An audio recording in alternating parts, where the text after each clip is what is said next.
Kalau kita lihat dalam sejarah Islam,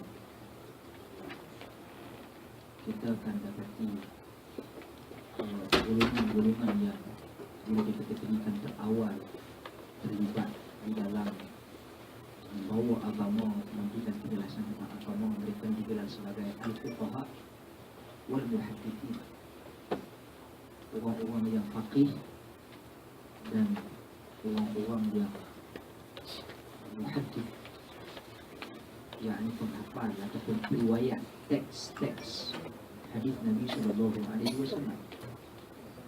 Sesungguhnya kait dengan isu pertama tadi saya tak sempat sentuh, isu literal ni kebergantungan yang terlampau kepada teks tanpa melakukan penilaian terhadap konteks.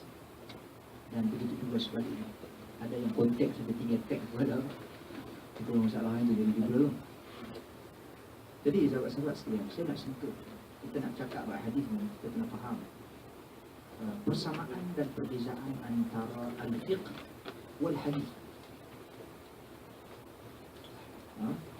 Fuqaha dan muhaddith. Kita nak tahu apa maksud fiqh, apa maksud hadis.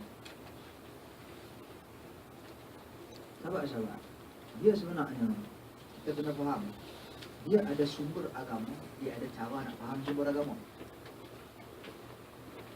Sudah tentu sumber agama Al-Quran dan Hadis. Tetapi digelar kelompok tertentu, mereka ni ashabul hadis ataupun al-muhaddith. Pasal apa? Sebab mereka terlibat dalam usaha-usaha mengumpul atau meriwayatkan hadis itu. Riwayat. Ada di kalangan mereka yang terlalu berpegang dengan teks. Dia kira teks hadis tu, maksudnya dia tak mempraktikkan dari sudut kaedah-kaedah, prinsip-prinsip asas untuk kita istinbat atau mengeluarkan hukum. Maknanya keluar hukum ni dia kena ada kaedah dia. Dia bukan boleh tengok satu hadis terus keluar hukum. Yang tu yang jadi cacat merbak. Dia kena himpun, contoh saya bagi kaedah mengeluarkan hukum daripada sumber-sumber agama ni, Quran dan hadis ni. Dia kita nak kena pertama sekali nak kena himpun riwayat dia. Kalau ada ayat Quran ambil semua, ambil hadis apa, ambil semua dulu tak setempat. Okey. Peringkat kedua, menilai kesahihannya. Quran tak ada masalah, dah sahih dah. Hadis nak kena kena kelaskan balik. Yang mana sahih, yang mana dhaif, yang mana palsu. Buang yang dhaif, yang lemah dan palsu ni, tinggal yang sahih saja. Pergi pula peringkat stage yang ketiga, tengok ada nasakh, ada mansukh tak? Ada yang telah dibatalkan hukumnya, ataupun ada yang tak dibatalkan hukumnya. Pergi check balik semua. Bila settle stage yang ketiga, pergi stage yang keempat. Ada pertembungan dan percamahan tak? Maknanya tengok macam bercanggah saja ayat Quran dengan hadis, macam bercanggah saja hadis dengan hadis. Pergi peringkat yang kelima, usaha untuk himpunkan, usaha untuk beramal dengan keseluruhan riwayat tanpa menolak mana-mana riwayat walaupun bercanggah. Itu kaedah penting. Macam mana kita nak kata yang ni kata macam ni. Contoh dalam hadis Nabi kata la tastaqbilul qiblah wa la tastadbiruha. Bila kamu masuk leyak nak buang air ni, kamu tak boleh menghadap kiblat ataupun membelakangi kiblat.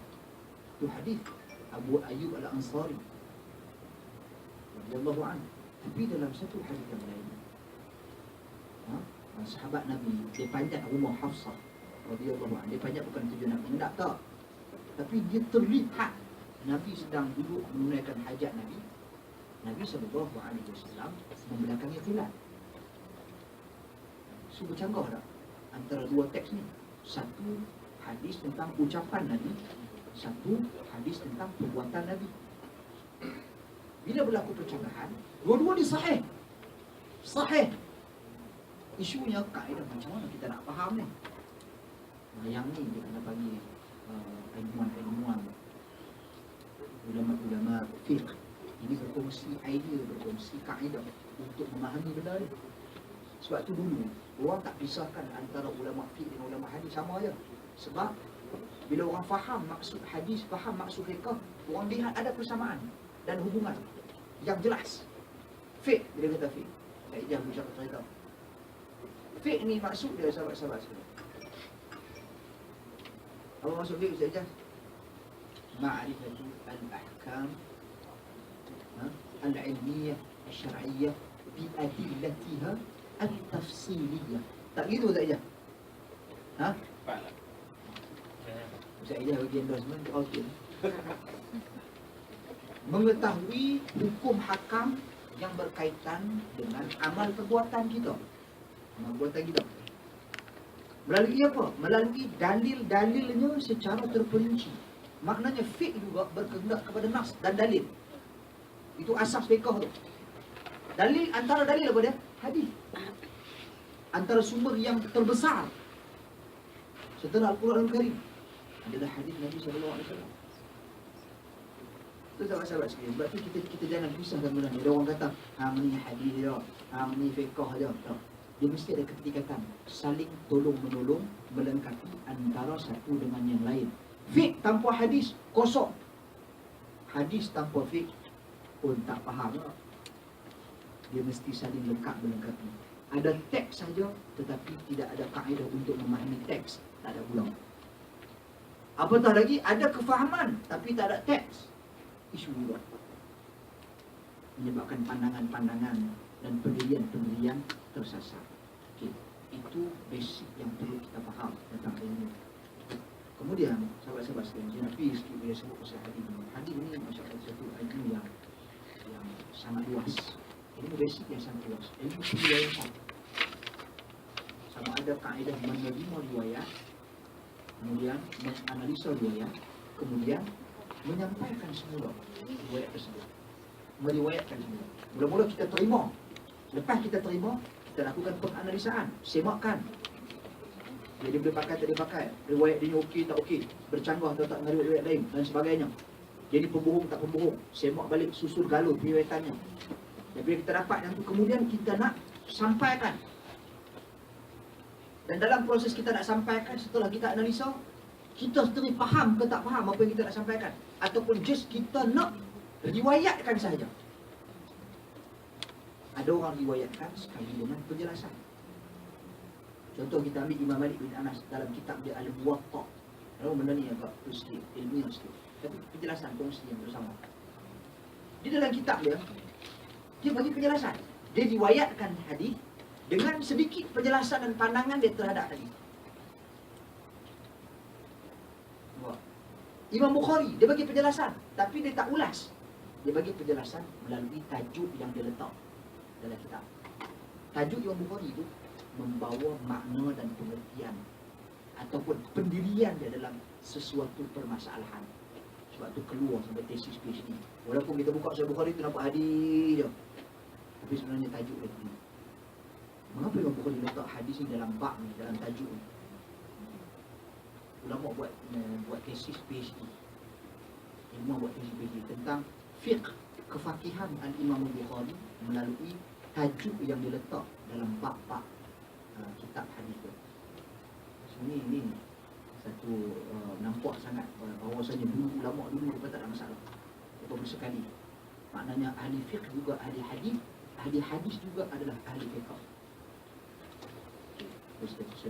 Kemudian sahabat-sahabat sekalian, bila sebut hadis ni, apa yang kita kena faham tentang hadis? Hadis ni ruya 'anil Nabi sallallahu alaihi wasallam min qaulin aw fi'lin aw taqririn aw sifatin khuluqiyyah aw khulqiyyah. Sesuatu yang diriwayatkan daripada Nabi, sama ada perkataan Nabi, perbuatan Nabi, pengakuan Nabi. Semua adalah hadis. Sifat Nabi, sama ada sifat yang Allah ciptakan pada Nabi SAW ataupun akhlak Nabi SAW sendiri. Semua ni kalau cerita Nabi, semua ni adalah hadis. Jadi itu basic dia. Kemudian bila kita bercakap tentang kedudukan hadis, dia dua benda. Satu, kedudukan kemuliaan hadis tu, dan yang kedua hadis sebagai sumber persyariatan. Dari sudut kemuliaan, Al-Quran lebih mulia daripada hadis. Nombor satu Quran, nombor dua hadis. Pasal Al-Quran kalamullah.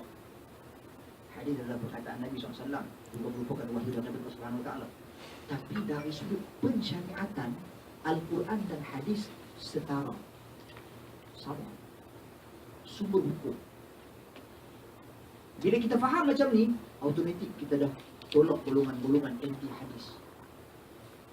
Kita ada dalam negara kita pun dah ada sekarang geng-geng anti hadis. Dia tolak hadis Nabi SAW. Tak ada pakai, walaupun ada perbincangan ilmiah tentang isu tersebut. Isu-isu khabar ahad lah, mutawatir lah, saya kira tak sesuai mungkin nak dibicarakan dalam tempoh singkat ni. Tapi dah ada gerakan anti hadis, tolak hadis-hadis Nabi SAW.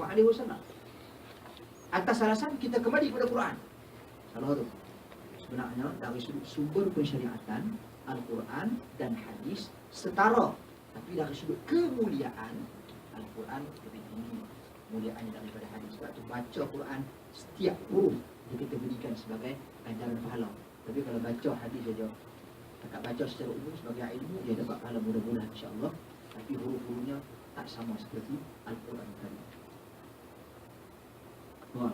Kemudian sahabat-sahabat sekalian, disiplin ahli hadis. Saya coba disiplin ahli hadis. Pada hari ini, isu yang berlaku dalam kita pada hari ini, hadis-hadis Nabi bertebaran. Banyak. Kita buka yang ada profesor ni dulu hadis ni, ada doktor ni, ada ustaz ni, ada syekh ni dan sebagainya. Yang berhadapan dengan masalah adalah kita. Kita pantang tengok poster kira nak forward. Tengok poster, okay, like, share. Itu realitinya. Dia bawa hadis dalam tu. Sahih tak sahih? Ustaz macam kami nak. Kalau tak tahu jangan share, jangan like. Ini agama. Dulu sahabat-sahabat semua, dulu betapa tegasnya dulu periwayatan hadis ni. Sampai kalau orang riwayat hadis palsu, hukum bunuh. Nuh bin Maryam, Maisarah ibn Abdul Rabb, antara dua orang yang dibunuh. Sebab apa? Sebab mereka cipta hadis-hadis tentang kelebihan membaca Al-Quran, kelebihan surah-surah dalam Al-Quran. Pasal orang dia tengok, orang tanya dia, pasal orang buat ni? Dia kata, iyalah, pasal orang duk sibuk dengan fiqh Abu Hanifah, orang duk sibuk dengan Maghazi, kitab sejarah Ibn Ishaq, sampai orang tinggal baca Quran. So aku buat hadis ni, tujuan dia untuk tarik orang minat membaca Al-Quran, kelebihan-kelebihan surah dalam Al-Quran. Hukum bunuh. Pasal apa? Pasal dia telah create agama baru. Maknanya dia telah cipta sumber agama. Kalau macam tu nanti terdedah kepada pelbagai pemalsuan yang lain. Nanti orang tambah yang ni pula, nanti orang tambah yang ni, orang tambah yang ni. Orang nak berniaga dulu. Dulu ada orang berniaga dulu buat hadis. Seperti mana orang berniaga lah ni pun cari tengok. Ustaz ada tak hadis Ustaz? Nak berniaga awak alat makeup. Cari mana hadis? Tuan kita tak kena ni. Kita dah commercialize dengan agama kita. Orang dulu buat hadis palsu. Hadis, kita dengar hadis yang sahih. Alaikum bihadi hadathis sauda fa innaha shifa'un likulli da'in lasam. Hadis tu Ustaz Ijaz mempakar. Dalam kamu melazimi hadathis sauda, ia ubat segala penyakit kecuali mati. Ini memang hadis yang sahih. Memang sahih. Tapi dia tak ada hadathis sauda. Dia ada teruk. So dia nak dalam terung dia. Ini berlaku dalam sejarah dulu. So dia kata, dia ubah perkataan habatus sauda tu kepada bazinjan. Alaikum bil bazinjan fa innaha shifa'un likulli da'in lasam. Dahlah kamu lazimi makan terung ubat segala penyakit kecuali mati. Habis sakit orang. Banyak. Tapi itu buat pasal apa? Pasal ada kepentingan duniawi, cipta hadis palsu. Ini berlaku dalam jadi tinggi. Bukan saja yang itu, ada yang nak mendekatkan dengan pemerintah, pemimpin, penguasa. Dia tengok apa minat pemimpin pada ketika itu. Pemimpin minat main burung, dia cipta hadis tentang kelebihan burung. Jadi ini semua ni sebenarnya dulu sama ada dihukum bunuh ataupun dikenakan hukuman yang sangat berat. Sebab apa? Sebab kita beri mencipta agama. Hadis adalah sumber agama. Cipta hadis berarti cipta agama. Lalu sahabat-sahabat sekalian tengok betapa telitinya ilmu Islam dulu dalam nak mengambil hadis. Dia pilih orang yang dia nak ambil riwayat. Dan dalam ni macam-macam cerita yang kadang-kadang kita dengar pun sampai tawatu nak ambil dia, memang tawatu dulu. Syu'bah bin Hajjaj. Dia ni dia sini lagi dari Imam Bukhari. Dan dia di antara tokoh yang terkenal sangat tegas dalam pengambilan hadis. Cara nak ambil tu, dia teliti orang yang dia nak ambil tu, dia tengok dulu pribadi dia. Sebab dia melihat, bukan dia saja, kita pun perlu melihat ini adalah agama. Jadi bila ini adalah agama, daripada siapa kita nak ambil, kita kena betul-betul teliti. Kalau tidak, kita akan tersasar dan terkesan. Dia, orang yang dia nak ambil hadis ni, Syu'bah ni, dia tengok orang tu. Orang tu naik kuda belang. Dalam keadaan orang naik kuda biasa, dia naik kuda belang. So, Syu'bah kata, aku tak mau ambil hadis ni. Orang tanya, pasal apa? Kita kerana yang kuda dua lah. Bila jawab, dia ni naik kuda belang. Orang lain naik semua naik kuda biasa. Dia telah melakukan keganjilan. Dia buat benda yang pelik. Tak mustahil dia akan melakukan kepelikan juga dalam peribatan ini. Itu pendirian, satu ketegasan, disiplin dia. Dia nak ambil. Dan Masya Allah, kalau tengok Al-Imam Al-Bukhari, Al-Imam Muslim, Imam Yahya Ibn Ma'in, Ahmad bin Hanbal, mereka di zaman mereka, Masya Allah, tuan-tuan dan sekalian, mereka sangat-sangat teliti menganalisa setiap sumber yang ada. Pemalsu hadis zaman tu pun ada, tapi tak banyak seperti hari ini. Zaman-zaman tu orang agak berhati-hati dan bimbang, takut-takut dia kena tangkap dengan pemerintah. Orang yang buat hadis palsu tentang kelebihan la ilaha illallah, apa yang sebut la ilaha illallah akan keluar tercipta daripada kalimat itu sifat burung, dan daripada burung itu dia ada paru, dia ada bulu banyak mana, dan daripada bulu itu lahir setiap ni kepala. Sampai beberapa muka surat layan kelebihan kalimat la ilaha illallah. Dia bagi tazkirah lepas sembahyang asar ya. So kebetulan dalam dia bagi tazkirah tu, dia sebut, dia kata aku riwayatkan hadis daripada Imam Ahmad dan juga Yahya Ibn Ma'in. Hadis sekian kelebihan la ilaha illallah. Sedangkan Imam Ahmad dengan Imam Yahya bin Ma'in ada dalam majlis tu. Itu dulu pakat tengok. Seperti dia. Tak kena. Habis budak ni bagi orang yang bagi nasihat ni, dia bagi sama dia. Dia baca hadis yang panjang ni. Imam Ahmad dengan Yahya bin Ma'in pergi jumpa dia. Dia kata, tuan, hadis ni ambil dari siapa? Dia kata ambil dari Ahmad dengan Yahya bin Ma'in. Yahya kata, ni aku ni Yahya bin Ma'in, dia ni Ahmad bin Hanbal, kami tak nak jumpa kau pun. Ambil mana? Nanti jawab senang ni. Kita buat awal. Ingat Ahmad dengan Yahya bin Ma'in seorang je tengok bumi.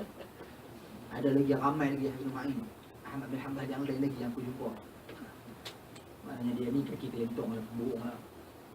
Itu di antara cara ilmu Islam terdahulu menjaga dan memeriksa sesuatu yang sampai kepada mereka. Bukan kata dapat sebagai, itu cari untuk kepentingan. Macam-macam hari ini. Dan yang kita bimbang pada hari ini, tuan-tuan, sahabat-sahabat sekalian, apabila agama dikomersialkan. Bila agama dikomersialkan dalam erti kata, lagi keluar macam menjadi ayat. Dulu takat yang Yasin ya. Itu lari pun dah ada ayat yang dia khatam Quran 3,000 kali. Lepas tu ada ayat anak-anak makan Quran 21 juz. Sarang dia tu. Dia proses buat. Sebab daripada dan makan, baik kita makan sehari selai.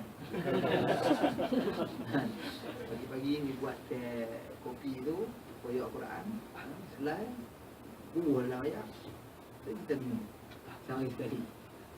Jadi apalah puan kita macam nak ni? Kalau mungkin dia tak melihat tujuan agama, tapi saya melihat itu adalah menjual agama.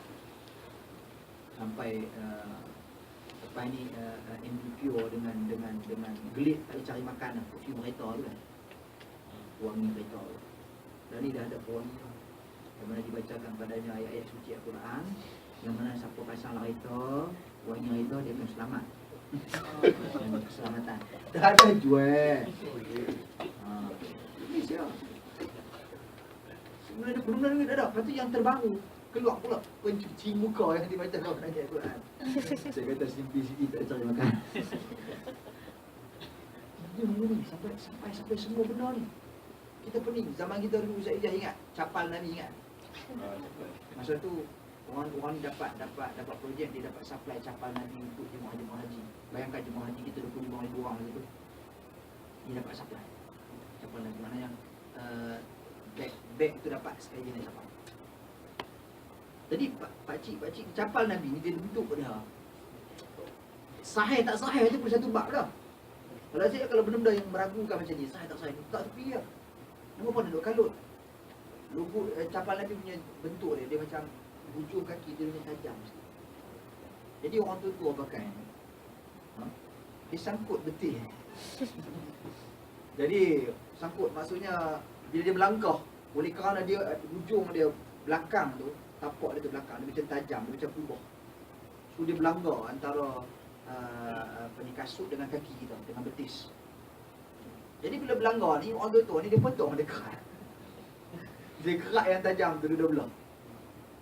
Hari pertama dulu duduk cerita kat kita ni capal Nabi. Tu saya kata dekat kecil. Tak betul tu, dah kerat dah tu.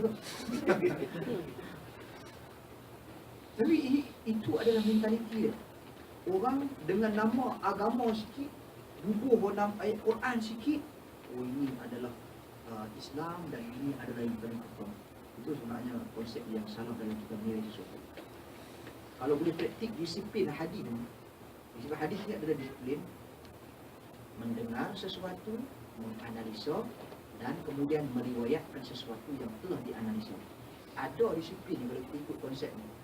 Contoh disiplin dalam mendengar sesuatu, dia pilih guru. Siapa yang dia nak dengar daripada siapa. Dia tak secara sempurna dengar semua benda, melainkan dia dah sampai ke tahap dan mampu menganalisa. Bila dia pilih daripada sumber sesuatu yang baik, dia akan dapat maklumat yang baik. Dan maklumat tu pun secara amanah, walaupun baik pun, dia buat analisa, dia buat semakan. Kemudian dia nak sebarkan benda tu pula dalam keadaan dia memahami sesuatu yang dia sebarkan. Dia bukan secara memutatuli. Dia bukan dia kira nak like, yang penting hari ini mesti ada like. Ini secara disiplin dalam hadis dia tak terus. Sebab tu, ya. Saya rasa mungkin ada manfaat ini juga kalau Ustaz dapat kongsi secara bahasa awam berkenaan dengan terma-terma hadis. Mungkin majoriti daripada kita mungkin tak boleh faham. Contohnya orang cakap hadis sahih, apa maksud hadis sahih? Ada maudhu', apa ada maudhu'? Mutawatir, apa maksud mutawatir? Maknanya basic-basic tu kita tahu. At least generally kita boleh mungkin Ustaz boleh share itu ke? Saya contoh sikit. Penting juga. Ya. Sama saya. Sebelum saya nak tulis ni, saya tak elok. Tangan-tangan dia berusaha. Ya. Ya. Ini kau lagi ke Arab? Ayo.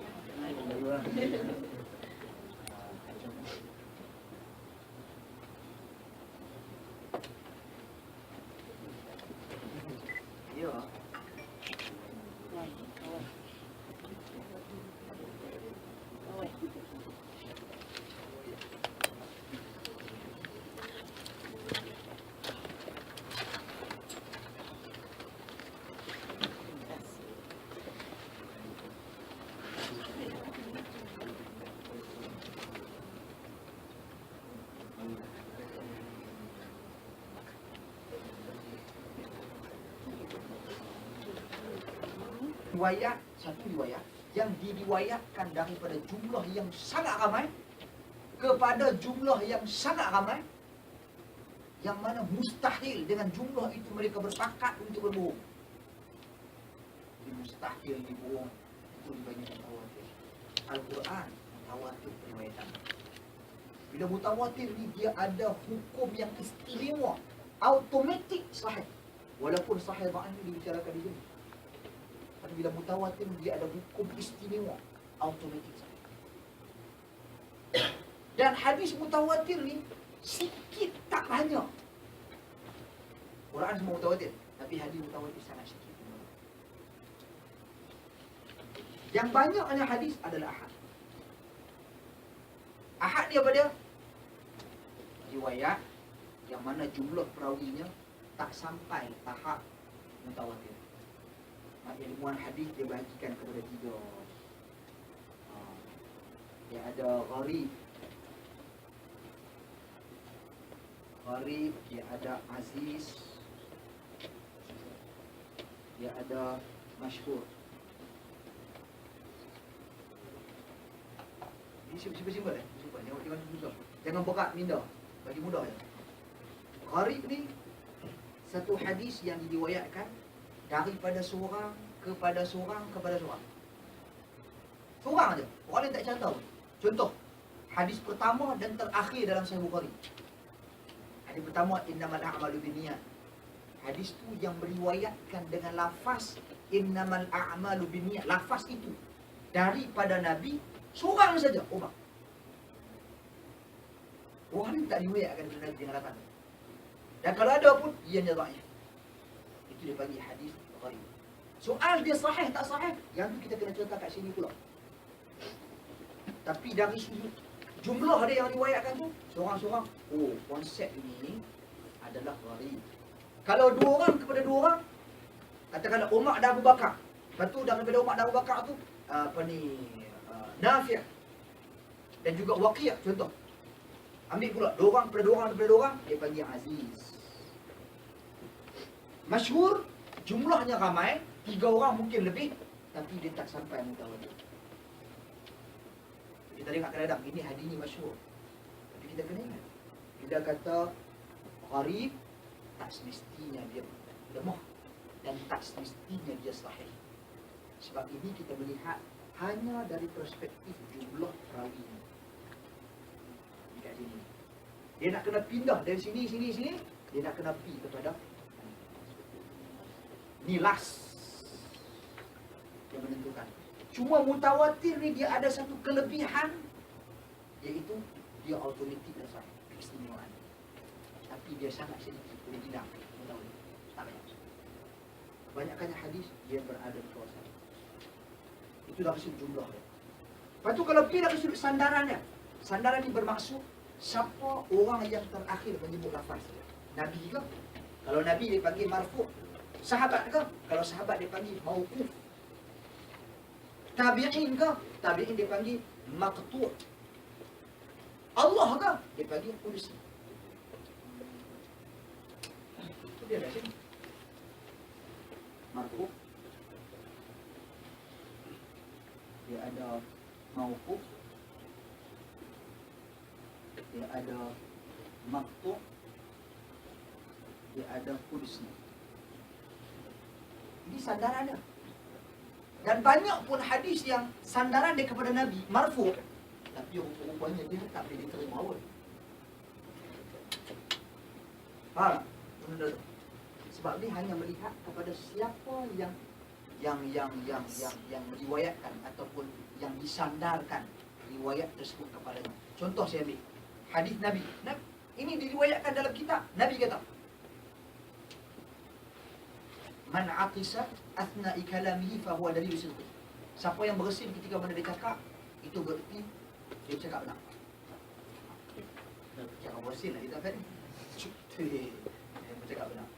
Ya kan? Tapi sandarannya pada Nabi. Sandaran pada Nabi, marfu'. Tapi kita perlu masuk bab ni untuk buat penilaian. Tak semestinya sandarannya kepada Nabi berarti memanglah tepat dah. Tak. Berapa banyak hadis palsu? Hadis palsu tu sebab sanad kat Nabi tu. Sebab tu dia panggil hadis palsu. Sebab tu dia panggil hadis maudu'. Dan kita kena ingat satu benda. Contoh dia bagi hadis. Ni hadis. Ni hadis ni. Dalam al-mawdu'at ni satu pilih hadis dia palsu. Inna Allah khalaqal khayl fa ajraha fa araqat fa khalaqa zatahu minha. Allah cipta kuda. Lepas tu Allah bagi kuda tu lari, kuda tu berpeluh, lepas tu Allah cipta zat Allah daripada kuda. Tapi dia kata Nabi sebut, Nabi bersabda. Lepas tu kita kena ingat, oh hadis ni, Nabi daripada Nabi ni. Tak semestinya lagi sahih. Ini daripada sahabat ni, tak semestinya sahih. Dia dah maktu ni, tak semestinya sahih. Qudsi pun, tak semestinya sahih. Kesemuanya pengakhirannya adalah di sini. Ini.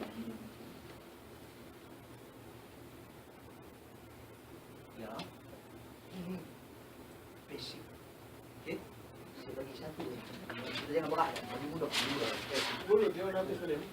Habis salin. Salin. Takkan betul ni nak salin. Salin. Ini pada gambar. Hadis yang diterima atau ditolak. Ni nak cerita bab. Okey, kita Nak tahu cerita siapa. Ha? Kita tahu siapa. dia kaedah penilaian saya akan mengucapkan.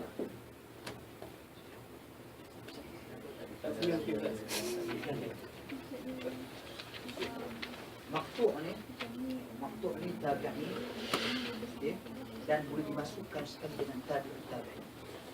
Dia akan bagi nama, walaupun ni tak masuk dalam terminologi, dia akan bagi nama athar.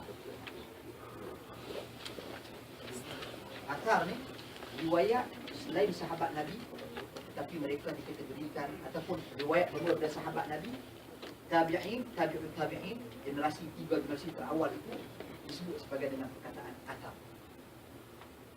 Biasanya kebanyakannya menggunakan. Benda ni kita kena ingat.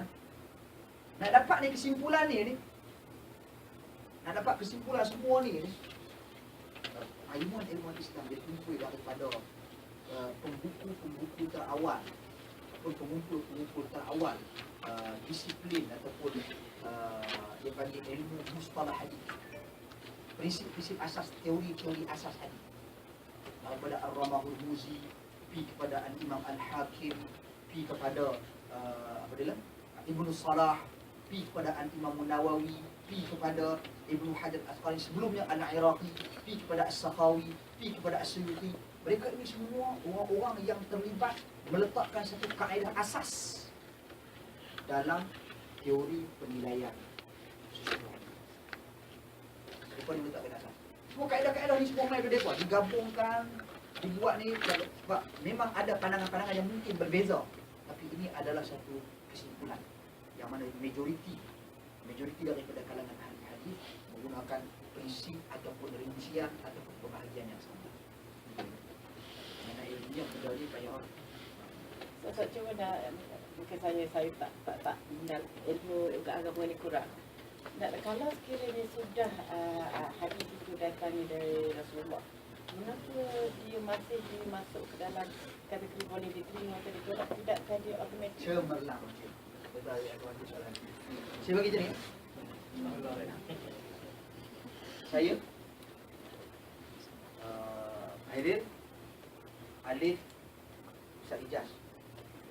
Saya mendengar sesuatu cerita, okay, tentang sesuatu. Okay. Saya sampaikan kepada Alif sampaikan kepada Ijaz sampai kepada Afiq sampaikan kepada Puan. Bila Afiq sampaikan kepada Puan akan tanya satu soalan. Betul ke ni Afiq? So Afiq nak mempertahankan kenyataan dia kata saya ambil pada Ustaz Ijaz.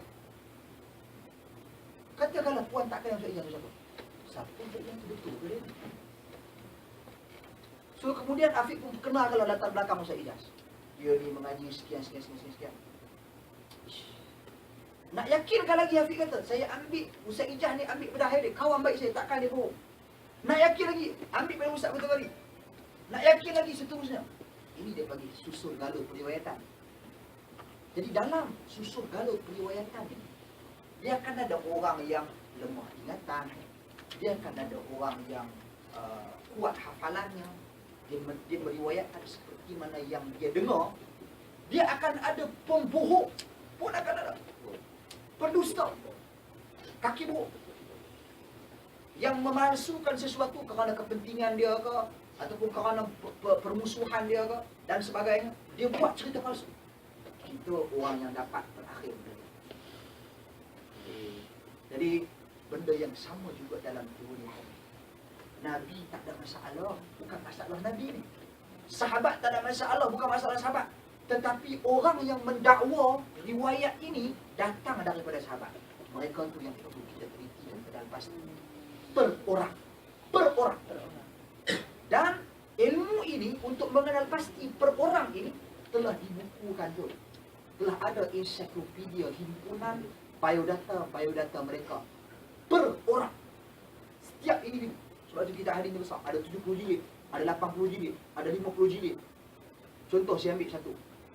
Tarikh Dimashq. Tarikh Dimashq ni karangan Ibnu Asakir. 70 jilid. Apa dia buat dalam kitab tu? Dia hanya himpunkan senarai nama perawi-perawi hadis yang dulu sampai kepada zaman dia, yang masuk ke Damsyik. Hadis apa yang disebarkan di Damsyik? Siapa yang ambil riwayat dia? Dan bila dia keluar daripada Damsyik? Itu saja cerita dalam tarikh dan Dimashq. So benda disiplin ni sangat teliti. Sebab tu saya kata, bila cakap Bahadin, orang tak boleh tipunya. Kita kata datang riwayat. Contoh bila di Malaysia baru ni heboh sanad janggut Nabi. Janggut kan orang bawa janggut Nabi di Malaysia. Kemudian ni. Persoalan dia bukan kita kata nak suruh orang nafikan itu bukan janggut Nabi. Ataupun bukan juga kita kata itu adalah janggut Nabi. Buktikan. Dia kata ada sanad. Okey, saya katakan sanad tersebut rincikan siapa orang yang meriwayatkan dalam. Kalau kita tak kenal siapa orang yang meriwayatkan dia, tak ada pun dalam ensiklopedia dan sebagainya yang menghimpun senarai nama, biodata ahli hadis. Maka tak dimana. Letak tepi dulu. Ambil benda-benda yang pasti, yang telah dianalisa, yang telah disemak mengikut disiplin-disiplin. Jadi isunya bukan pada Nabi, isunya bukan pada sahabat, isunya bukan pada tabi'in. Isunya adalah kepada orang yang menyandarkan riwayat ini kepada mereka. Clear? So macam tadi hadis tadi lah. Allah cipta pula, ada lagi hadis yang lain lagi yang insya-Allah kalau kita tengok hadis yang macam cerita sahabat-sahabat Nabi, hadis cerita Uthman, cerita Umar, cerita Abu Bakar, hadis yang Nabi lantik Ali sebagai khalifah selepas dia. Oi, Nabi sebut misal. Persoalan Nabi sebut. Siapa yang mendakwa Nabi sebut? Itu yang kita kaji. Dan itu ilmu yang berada di sini. Maknanya daripada perspektif ini, kita dapat tahu ini jumlah dia. Perspektif ini, sandaran dia. Ini yang paling penting. Kita nak terima ke, kita nak tolak. Yes.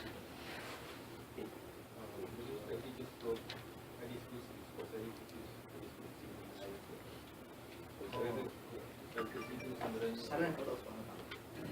Dia perbincangan ahli ilmu tentang hadis kursi dia mungkin tidak biasa pendapat dengan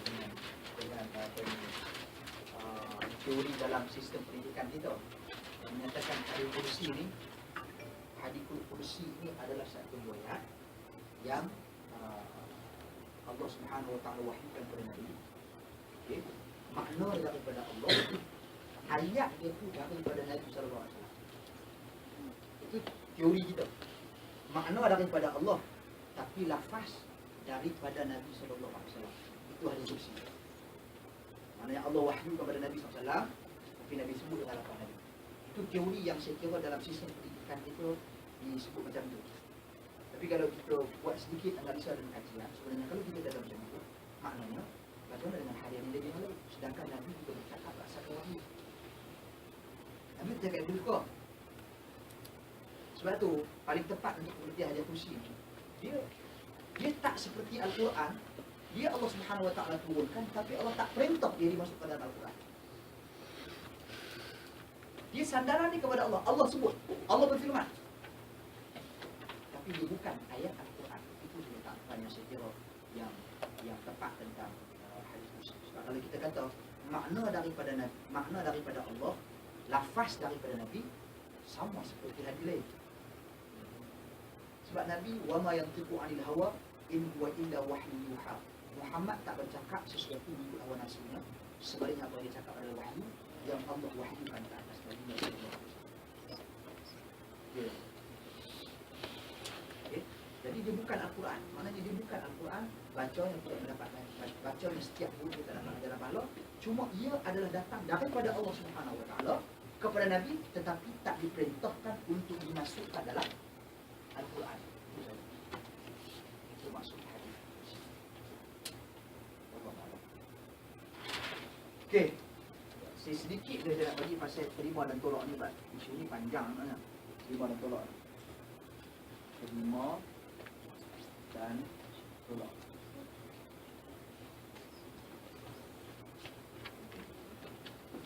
Kita sikit ya. Satu, tapi makbul. Makbul ini diterima lah senang. Diterima lah. Satu, tolak. Mardud. Mardud ni maksudnya ditolak. Yang diterima ni dia ada dua. Sahih, hasan.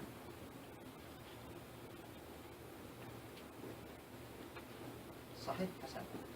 ini mabuk. Apa ni makbul. Saya contoh dulu sahih. Sahih ni, dia kata sahih ni dia ada sahih pada zatnya, kemudian dia sahih kerana sokongan yang lain. Dia nak taraf jadi sahih. Contoh kata kita ada dua orang, anak dengan itu. Kita cerita sesuatu dekat akhirin. Anak cerita, dia kata, Ustaz, Ustaz saya bukan tak percaya Ustaz. Saya okey dengan Ustaz ni. Ustaz okey, tapi tak ni Ustaz, tak macam bolehlah terima, tapi tak sangat-sangat menerima. Jadi untuk menyokong kenyataan saya datangkan salad. Salad ke salad? Salad. Saya datangkan salad. Jadi pun salad datang kat saya. Dia kata dekat Haidin, aku juga menyaksi peristiwa itu. Sedang Haidin sangat mempercayai salad. So riwayat saya didukung dan disokong oleh salad, menyebabkan sepatutnya saya duduk kat sini, naik duduk kat sini. Okey, tak apa. Yang tu mungkin agak tu si complicated. Tapi maksud sahih je, maksud sahih. Apa maksud sahih? Kata ulama hadis. Mattasala sanaduhu binaqlin adlin mattasala sanaduhu binaqlin adlin dhabitin anhi ila muntaha min ghairi syadin wala ila. 6 syarat ataupun 7 syarat. 1. Susur galur periwayatannya mesti bersambung, tak boleh putus. Maksud dia ni saya contoh bagi mudah. Saya menceritakan sesuatu kepada Hairil. Saya mendakwa, saya mendapat riwayat tersebut daripada Salah. Salah mendakwa dapat daripada Umar. Umar mendakwa mendapat daripada Ijaz. Jadi dia semua dia nak terima, dia semak dulu. Riwayat saya ni bersambung benar ke tidak sampai ke Ijaz ataupun tidak. Cara dia siasat, saya pernah jumpa ke tidak Salah. Salah pernah jumpa ke tidak Umar. Umar pernah jumpa tidak Ijaz. Dia cek-cek, okey, saya dah pernah jumpa Salah. Salah pernah jumpa Umar. Tapi Umar ni tak pernah jumpa Ijaz pun. Tak pernah komunikasi Ijaz. Aku tak kenal sama Umar, aku tak kenal. So, sanad tu tak dikira bersambung. Sanad tu susun galur tu dijadikan sebagai terputus. Maka riwayat itu dia tak boleh duduk sahih. So, tu sambung sahih. Mudallis. Yang mudallis tadi dulu. Oh. Saya jadi advance. Betul. Kedua, orang yang bersambung dalam sanad tu, sifat orang yang meriwayatkan, saya ke, Salah ke, Umar ke, Hijaz ke, dia mesti satu adil. Sifatnya adil. Itu syarat kedua, adil. Satu sama sanad, kedua adil. Kami ni semua kena adil. Apa maksud adil? Adil dia tak boleh kafir. Adil dia tak boleh pembohong. Adil dia tak boleh pernah dituduh sebagai pembohong. Adil dia tak boleh melakukan kefasikan, dosa besar dan selalu melakukan dosa kecil. Maksud adil. Buat masalah. Tak boleh duduk pembohong. Dituduh pembohong. Kalau dia dituduh muttaham bil kadhib, pernah dituduh sebagai pembohong,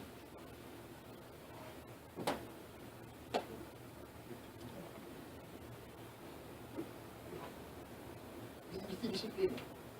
Dia panggil dia kategori hadis yang matruk. Dia bukan maudhu'. Maudhu' dia pembohong. Kalau pembohong, maudhu', palsu.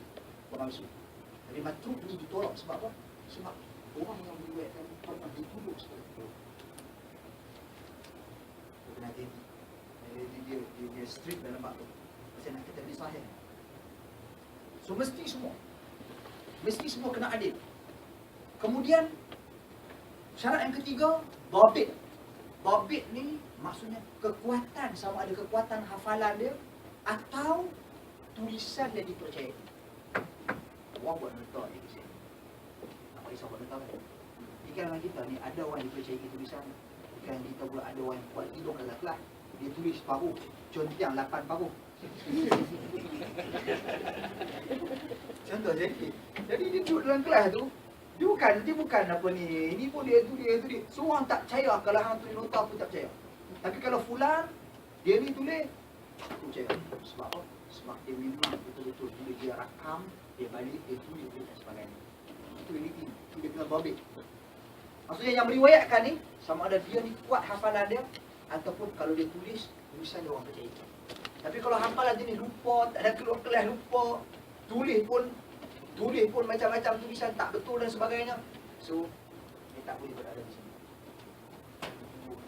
Kalau dia kuat hafal, tapi dia tulisan dia buruk.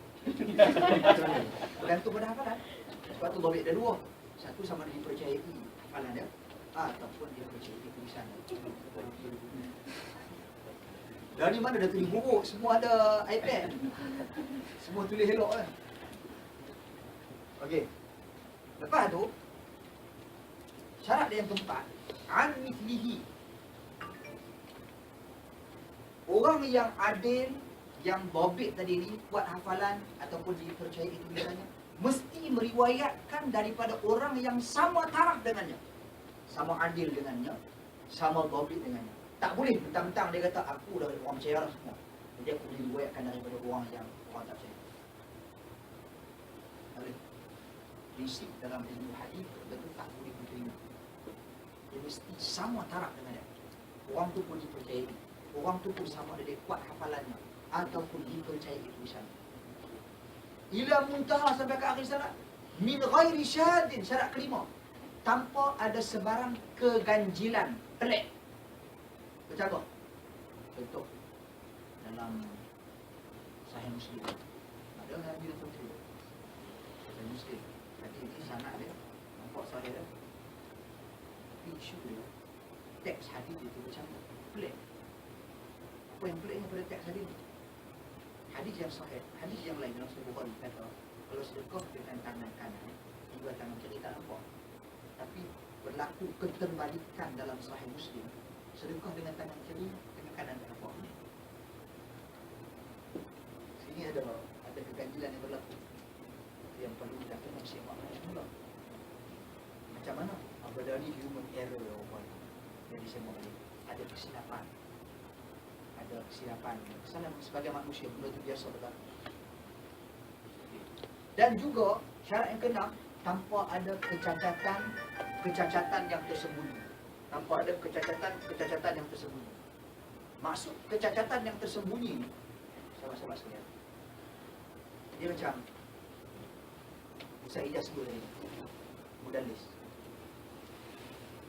Saya bagi contoh mudah bersama. Saya ada dua orang guru. Seorang nama Muhammad ibn Ismail al-Bukhari, kata Imam Bukhari lah. Seorang lagi pun nama Muhammad, tapi bin dia lain. Muhammad bin Qasim katakan, tapi Al-Bukhari juga. Tu kurus yang pertama, Muhammad bin Ismail Al-Bukhari, Imam Bukhari. Memang bau Imam Bukhari. Semua orang kenal, dunia kenal, orang yang mendalami ilmu hadis semua kenal. Dan Imam Bukhari dalam periwayatan dia popular dengan perkataan Al-Imam Al-Bukhari. Tu kurus yang kedua, orang tak kenal pun. Muhammad bin Qasim ni orang tak kenal. Memang orang tak kenal. Bahkan dia ni dhaif, lemah. Kemudian dia palsukan hadis banyak. Tapi tiba-tiba saya tengok ada satu riwayat yang dia riwayatkan kepada saya. Saya kata, bagus ni kalau kongsi dengan orang. Tapi kalau aku habaq riwayat daripada Muhammad bin Qasim, orang tak terima. Nak kena habaq riwayat Bukhari. Tapi aku tak terima. Aku kata, Al-Imam Al-Bukhari riwayat. Memang dia pun Al-Bukhari juga. Yang pertama pun Al-Bukhari juga. Maka aku kata sesungguhnya telah meriwayatkan kepada aku Al-Imam Al-Bukhari. Riwayat sekali-sekali. Maka orang pun terpengaruh, orang pun tertipu. Orang ambil riwayat. Itu kecacatan tersembunyi. Yang mana yang mampu untuk melakukan penganalisaan adalah orang yang memang pakar dalam bidang penganalisaan. Orang yang tengok-tengok ni, kalau kita tengok, Imam Bukhari ni betul ni. Itu dah kat kita. Jadi itu maksud. Clear lah syarat-syarat dah? Syarat kan? Clear lah? Itu yang saya beri gambaran dulu. Hadis Hasan ni, dia sama sebiji dengan hadis sahih, kecuali pada syarat yang ketiga, iaitu babit, dia tak berapa kuat sangat-sangat hafalan dia. Dia boleh diterima, tapi dia rendah sekali. Kedudukan hafalan dia tak dibandingkan dengan orang yang meriwayatkan hadis yang sama. Itu saja beza dia. kurang daripada tu, dia pergi hadis yang ditolak. Sama ada hadis ditolak ni disebabkan dia panggil sebagai dhaif, dhaif ataupun palsu, maudhu'. Maudhu' ni palsu tu. Dhaif ni disebab banyak benda. Benda-benda yang berlawan dengan sahih ni, sama ada tak sambung sanad, sama ada perawi dia tak adil, sama ada perawinya tak dhabit, sama ada dia dipercayai tapi meriwayatkan daripada orang yang tak dipercayai, sama ada berlaku keganjilan, sama ada pencatatan tersembunyi, semua.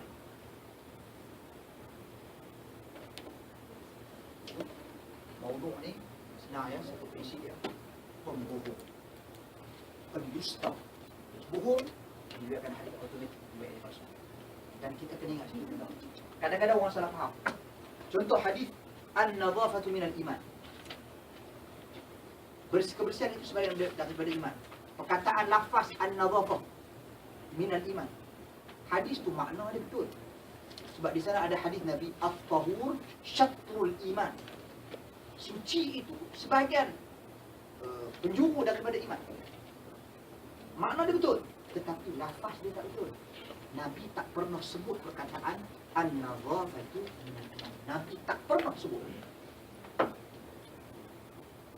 Itu ketelitian. Dia bukan saja bergantung kepada makna, dia juga kepada teks. Sebab penyandaran riwayat kepada Nabi sama ada makna ataupun teks, perlu tepat dengan perkataan Nabi. Dan ada makna-makna yang betul, tak ada makna yang kita tengok, bagus makna ni, apa salahnya? Contoh, al-iman yazid wa yanqus. Iman bertambah dan berkurang. Memang betul, itu teori ahli sunnah, tapi itu bukan lafaz Nabi. Ada lagi makna yang betul, contoh tentang apa ni, utlubul ilm walau bisin, tuntutlah ilmu walaupun ke negeri Cina. Itu kita pun tulis, lakarkan di dinding-dinding sekolah dan sebagainya. Kita pun cerita, ceramah dan sebagainya. Dia bukan riwayat yang sahih. Apa masalah Ustaz? Nak kata lagi kalau kita nak riwayatkan juga, jangan sandarkan kepada Nabi. Kita kata saya berpendapat, tuntutlah ilmu walaupun ke negeri Cina. Sebutlah. Isunya sandaran kepada Nabi. Walaupun makna dia betul, makna dia baik, kita kena ingat, ketepatan sandaran kepada Nabi itu perlu dahulu. Itu prinsip dalam analisa. Itu saya kira sebagai view umum tentang kaedah-kaedah asas, metodologi asas dalam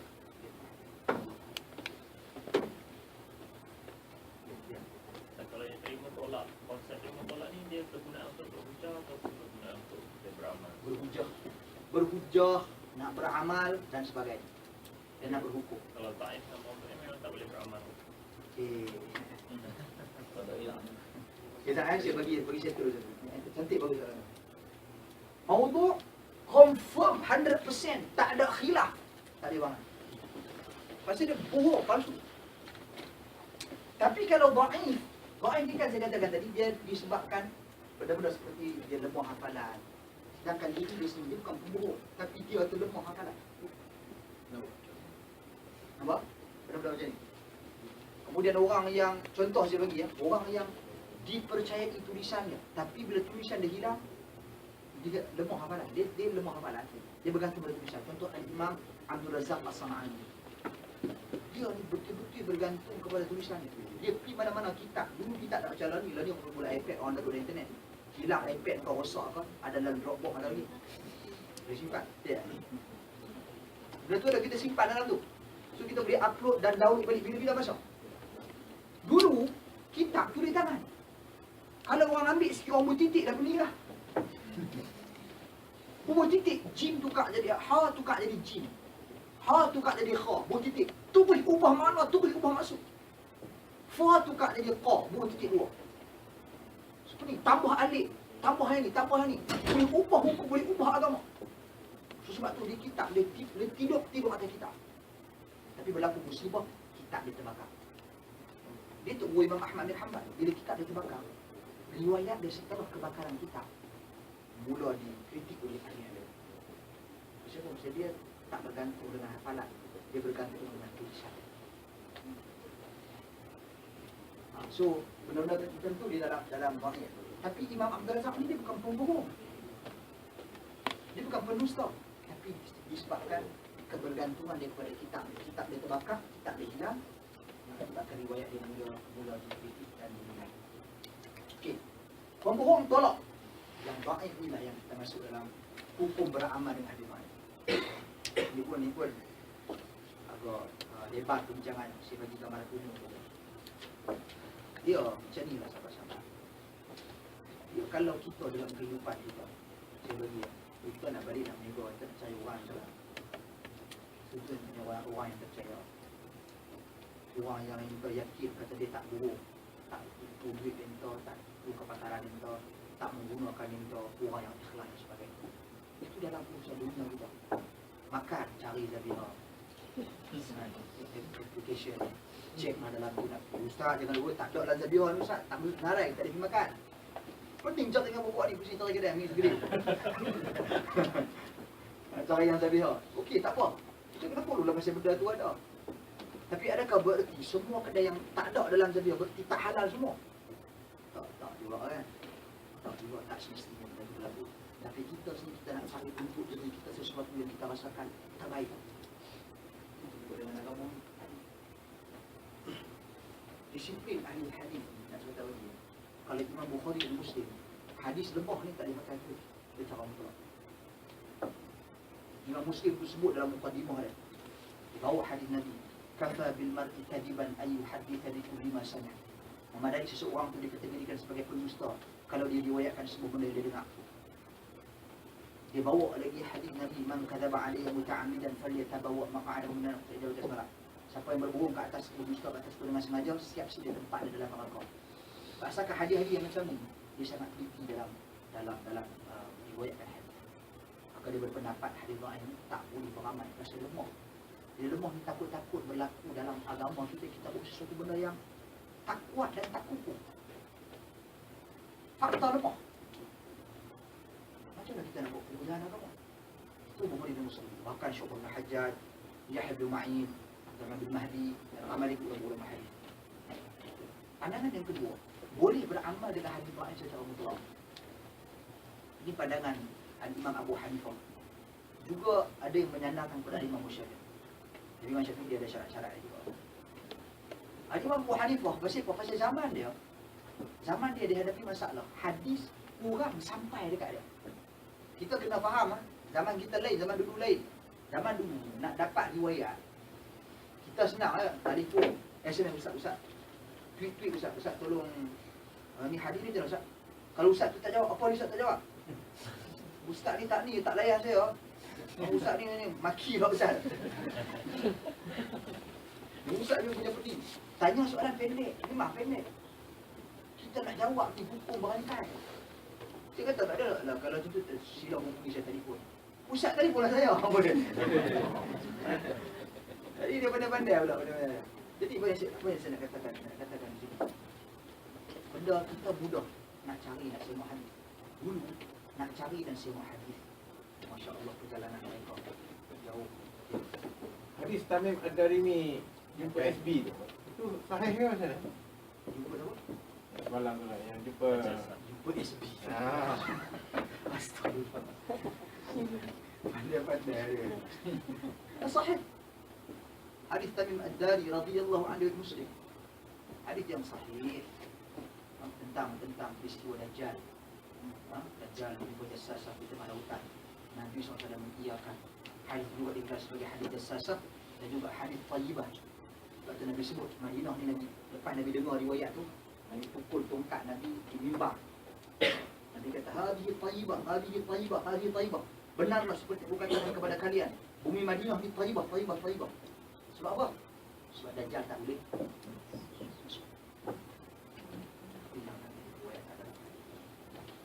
Sebab tu macam ulama Imam Malik bin Anas, dia tak mau keluar dari Madinah. Dia duduk dalam Madinah. Bahkan ada ulama-ulama kontemporer sekarang pun di Saudi, di Madinah, tak mau keluar dari Madinah.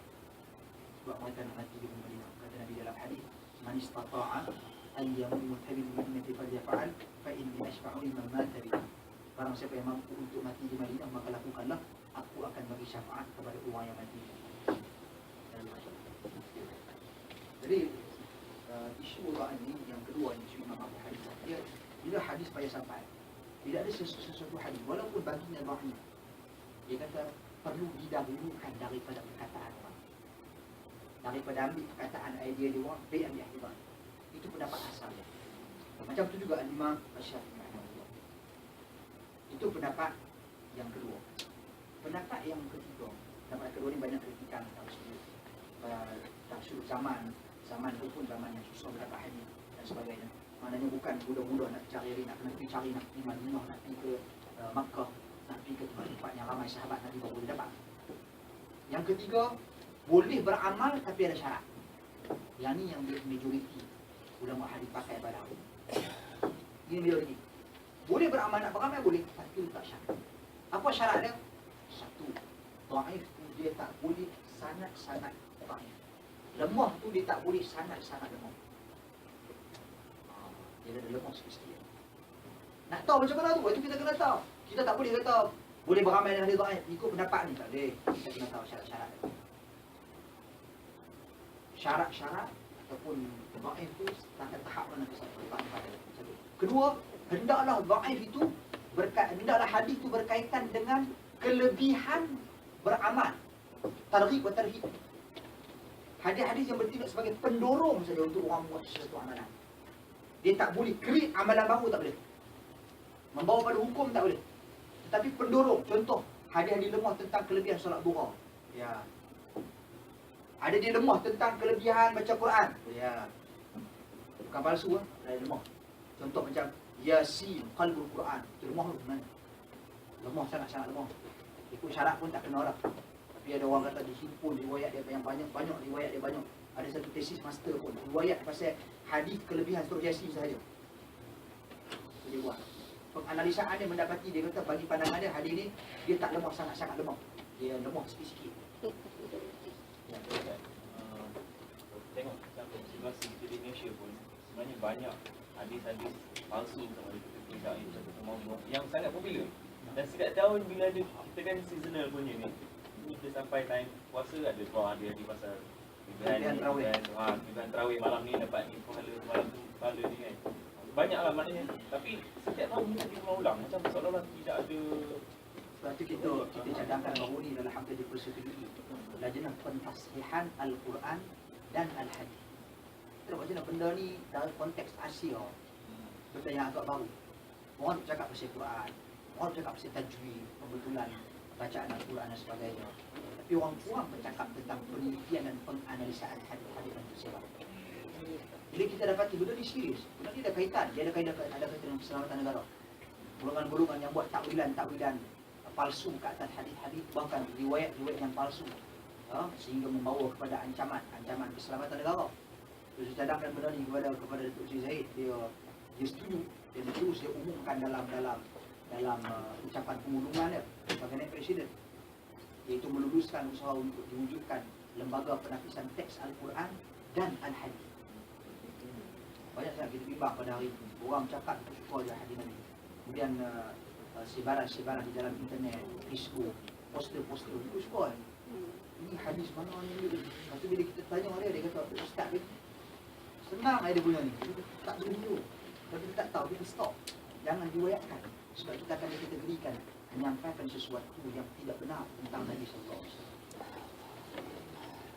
Jadi kalau kita ambil langkah yang terbaik dalam sudut ketiga-tiga pendapat tadi, walaupun ada cenderung pendapat yang ketiga tadi saya melihat pendapat pertama dari sudut berhati-hati, langkah berhati-hati terhadap penyebaran hadis secara pendapat menolak hadis dhaif itu lebih utama untuk diperhatikan daripada kita menerima bagaimana analisa dan semak balik satu